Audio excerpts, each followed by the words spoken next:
जय करवा माता की। हे करवा माता, जो भी भक्तजन इस कथा को सुन रहे हो उन सभी का कल्याण हो और अपना आशीर्वाद आप उन सभी पर दें। भक्तजनों, करवा चौथ पर आइए सुनते हैं करवा चौथ की व्रत कथा। करवा चौथ पर करवा माता की कथा सुनने से पहले सबसे पहले सुनते हैं गणेश जी की कथा। तो आइए सुनते हैं गणेश जी की कथा। एक बार की बात है, किसी गांव में एक बुढ़िया थी। वह बहुत ही गरीब और दृष्टिहीन थी। उसके एक बेटा और बहू थे। वह बुढ़िया सदैव गणेश जी की पूजा किया करती थी। एक दिन गणेश जी प्रकट होकर उस बुढ़िया से बोले, बुढ़िया माँ, तू जो चाहे सो मांग ले। बुढ़िया बोली, मुझे तो मांगना नहीं आता, कैसे और क्या मांगूं? तब गणेश जी बोले, अपने बेटे बहू से पूछकर मांग ले। तब बुढ़िया ने अपने बेटे से कहा, गणेश जी कहते हैं तू कुछ मांग ले, बता मैं क्या मांगूं? पुत्र ने कहा, माँ तू धन मांग ले। बहू से पूछा तो बहू ने कहा, नाती मांग ले। तब बुढ़िया ने सोचा कि ये तो अपने अपने मतलब की बात कह रहे हैं। अतः उस बुढ़िया ने पड़ोसिनों से पूछा तो उन्होंने कहा, बुढ़िया तू तो थोड़े दिन जिएगी, क्यों तू धन मांगे और क्यों तू नाती मांगे? तू तो अपने आंखों की रोशनी मांग ले, जिससे तेरी जिंदगी आराम से कट जाए। इस पर बुढ़िया बोली, यदि आप प्रसन्न हैं तो मुझे 9 करोड़ की माया दे, निरोगी काया दे, अमर सुहाग दे, आंखों की रोशनी दे, नाती दे, पोता दे और परिवार को सुख दे और अंत में मोक्ष दे। यह सुनकर गणेश जी बोले, बुढ़िया माँ, तुमने तो हमें ठग लिया। फिर भी तुमने जो मांगा है वचन के अनुसार सब तुम्हें मिलेगा। और यह कहकर गणेश जी अंतर्धान हो गए। उधर बुढ़िया माँ ने जो कुछ भी मांगा वह सब मिल गया। हे गणेश जी महाराज, जैसे तुमने उस बुढ़िया माँ को सब कुछ दिया वैसे ही सबको देना। और अब सुनते हैं करवा माता की कथा। बहुत समय पहले की बात है, एक साहूकार के 7 बेटे और उनकी एक बहन करवा थी। सभी 7 भाई अपनी बहन से बहुत प्यार करते थे, यहाँ तक कि वे पहले उसे खाना खिलाते और बाद में स्वयं खाते थे। एक बार उनकी बहन ससुराल से मायके आई हुई थी।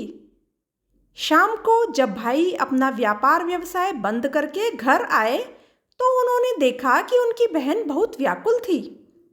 सभी भाई खाना खाने बैठे और अपनी बहन से भी खाना खाने का आग्रह करने लगे, लेकिन बहन ने बताया कि आज उसका करवा चौथ का निर्जल व्रत है और वह खाना सिर्फ चंद्रमा को देखकर उसे अर्घ्य देकर के ही खा सकती है। चूंकि चंद्रमा अभी तक नहीं निकला है, इसलिए वह भूख प्यास से व्याकुल हो उठी है।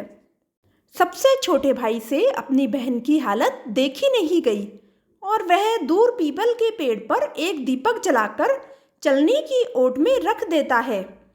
दूर से देखने पर वह ऐसा प्रतीत होता है कि जैसे चतुर्थी का चांद उदित हो रहा हो। इसके बाद भाई अपनी बहन को बताता है कि चांद निकल आया है, तुम उसे अर्घ्य देने के बाद भोजन कर सकती हो। बहन खुशी के मारे सीढ़ियों पर चढ़कर चांद को देखती है, उसे अर्घ्य देकर खाना खाने बैठ जाती है। वह पहला टुकड़ा मुंह में डालती है तो उसे छींक आ जाती है, दूसरा टुकड़ा डालती है तो उसमें बाल निकल आता है और जैसे ही तीसरा टुकड़ा मुंह में डालने की कोशिश करती है तो उसके पति की मृत्यु का समाचार उसे मिलता है। वह बौखला जाती है। उसकी भाभी उसे सच्चाई से अवगत कराती है कि उसके साथ ऐसा क्यों हुआ। करवा चौथ का व्रत गलत तरीके से टूटने के कारण देवता उससे नाराज हो गए हैं और उन्होंने ऐसा किया है। सच्चाई जानने के बाद करवा निश्चय करती है कि वह अपने पति का अंतिम संस्कार नहीं होने देगी और अपने सतीत्व से उन्हें पुनर्जीवन दिलाकर रहेगी। वह पूरे 1 साल तक अपने पति के शव के पास बैठी रहती है, उसकी देखभाल करती है। उसके ऊपर उगने वाली सुईनुमा घास को वह एकत्रित करती रहती है। 1 साल बाद फिर करवा चौथ का दिन आता है। उसकी सभी भाभियां करवा चौथ का व्रत रखती है। जब भाभियां उससे आशीर्वाद लेने आती है तो वह प्रत्येक भाभी से यम सुई ले लो, पिए सुई दे दो, मुझे भी अपनी जैसी सुहागिन बना दो, ऐसा आग्रह करती है। लेकिन हर बार भाभी उसे अगली भाभी से आग्रह करने का कहकर चली जाती है। इस प्रकार जब छठे नंबर की भाभी आती है तो करवा उससे भी यही बात दोहराती है।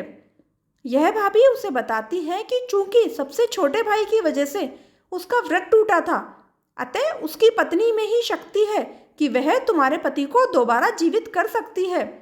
इसलिए जब वह आए तो तुम उसे पकड़ लेना और जब तक वह तुम्हारे पति को जिंदा नहीं कर दे उसे नहीं छोड़ना।